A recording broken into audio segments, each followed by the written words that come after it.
Hello everyone, welcome to 2021. Korere COVID yechitu anditi second variant yanetsa ende kuvhiringidza vanhu. And ndinoda kukurudzirana nemi so that we take caution. Let's sanitize our hands in public places. Nepese pauri pausiri kuziva kuti hakusi kumba kwausinganzwisi utsanana wacho unofamba sei.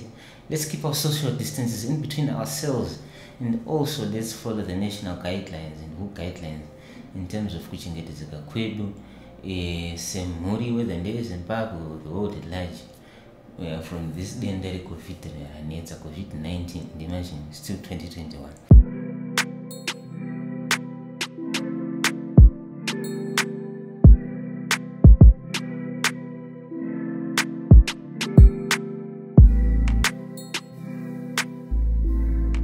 I would like also to welcome you to the first episode of the second season of Shaping Zimbabwe Sound. And this year, I'm sure we're going to be looking at different set of problem areas in Equator to improve sound. But that's very different and very practical because half the time my tutorials are not on YouTube and my lectures at no poach and all. I don't want to address the same old topics. But my problems or my challenges that now I ask you to address. So I would like to focus on these areas that people ignore. But these are the challenges that we face in studios or on sound stages every day of our lives as we work and sculpt sound. So today we're going to be looking at a very interesting topic, the material physics. My instruments are now is akagazirwa materials akasiyana siyana. Amane kakagadzirwa glass chair, amane kakagadzirwa mostly of wood. There's your piano. Piano is a very interesting one because it's a blend of wood and strings, which is steel. So the interaction between the two, of string and steel, is of actually of wood and steel strings. It is over that combined effect in Obuda's piano sound. We've got drums, my modern drums are with a type of wood in square. And then also sort my drums are made of some sort of plastic and then the list goes on. Bira kalimba is made of a combination of steel and wood as well. So also ngoma zedu zinoshandisa the natural element which is cow hides and my skins and the wood. But my instruments akasiyana siyana. Saka nasitota ma materials akashandiswa kugadzira ma instruments an effect or bearing yakaita say in terms of sound, or how do these materials actually behave in terms of production instrument sound. So for every material inoshanda kuti pabude sound, there's a force that has to be applied to that material. So in this sense, tombondatora glass is a model, as example. Me tapping this glass, pachibuda sound is force being applied to this glass material. And then how does this glass material respond in terms of giving sound? You find that there is an incident force, which is the one that I'm applying here. And then that incident force, as it moves across your glass, some of it is absorbed, yes, which is giving us a second type of energy that is involved whenever you play something, you tap on something. And then there is a third type of energy that people usually tend to ignore, but is the most important one when we're dealing with sound, which is the reflected sound or the residual sound as I tap here. So as I tap, there's incident sound, there's absorbed sound by the glass, and then there's the residual or reflected energy by the glass, which your normal ear is usually perceiving as glass, or identifiable to the brain as glass. And then the list goes on with steel, that's steel, fabric, and so on. The list is endless. So we realize that when we are working with sound or with instruments, whether it's the piano, it's the guitar, it's drums, it's anything that you think of, it's the manipulation of these three forces: incidence energy, the absorbed energy, and the reflected energy, which we usually characterize with the sound of the instrument. But the reflected energy is usually what we characterize with the sound of the material or instrument you're dealing with. So when you manipulate these three, you are able to come up with a different type of sound, whether you're dealing with one material, different materials and their interaction and their different absorption coefficients.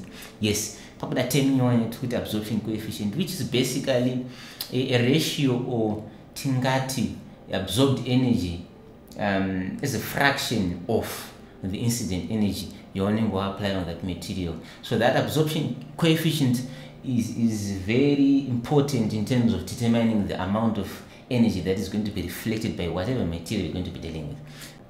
So now you realize that with different materials, the structure of your material is very important on how it's going to relate with whatever force that is going to come with. And then in this circumstance, for instance, a mechanical force or sound forces that are going to be interacting with your material. So the structure of wood has a huge bearing on how wood reacts in terms of absorbing incident energy to come up with the reflected energy that you characterize as the sound of wood. Same goes with glass, same goes with plastic, same goes with natural fibers, same goes with ceramics, the cups and all other materials that you might think of, even gases, in terms of how they react to incident energy to give that particular gaseous sound that is recognizable by the air. It's all attributed to the structure of that material. So bearing that in mind, you realize that most solid materials, and when it comes to steel, for instance, steel is pretty hard, and the material that is in there, there's the grain or the iron, or if it's an alloy of a metal, the structure of your atoms in terms of the bonding also determines how much incidence energy this thing that we call iron absorbs, and then at the end of the day we get the residual energy that is coming out as sound, characterizing it as steel. Same goes for wood, same goes for fabric, same goes for gases. It's all attributed to the structure. But now it's not really important to me really working on or basically looking deeper into the structures of these materials, because anyhow, when we're working with sound instruments, most of these instruments come to us pretty manufactured, and we have definitely no control over how we could manipulate the atomic structures or the bonding. Well, unless you're a manufacturer of instruments, or if you intend to become one in the future, but you really don't have much control. But what you have control over is the end product, and the material that you have in the end product. In this circumstance of studio recording is the material of your instruments. So today we're going to be basically looking at how we would manipulate those three parameters I was talking about in terms of the energy that is involved to create sound, which is incidence energy, absorbed energy, and reflected energy.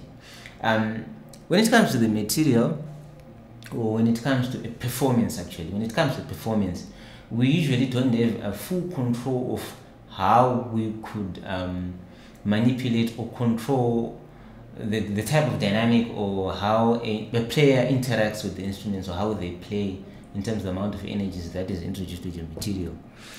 But what we can actually have full control over at the end of the day is how that material is going to respond after someone is going to play. Not saying that we can't ask a person to play softly or hard or whatever, but you let the player have the freedom to express themselves in whatever way, in whatever piece that you are composing or that you're performing on. But now we're saying the instrument that they are playing on, we should be able to have a little bit of control in terms of how it's going to respond to the incident energy as the player is interacting or playing the instrument. Taking this glass as a model of an instrument, or any instrument you might want to imagine this moment in time, I would like to see how we would add different materials to determine the type of reflected energy which is going to be perceived by our ears as sound. Different materials determine reflected energy in different ways. We're going to be looking at three variables that are going to be quite important.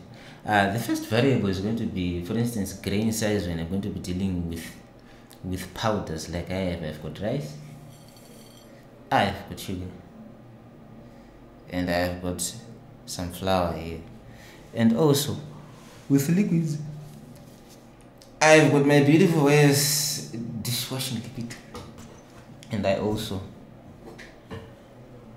borrowed a teapot and filled with water.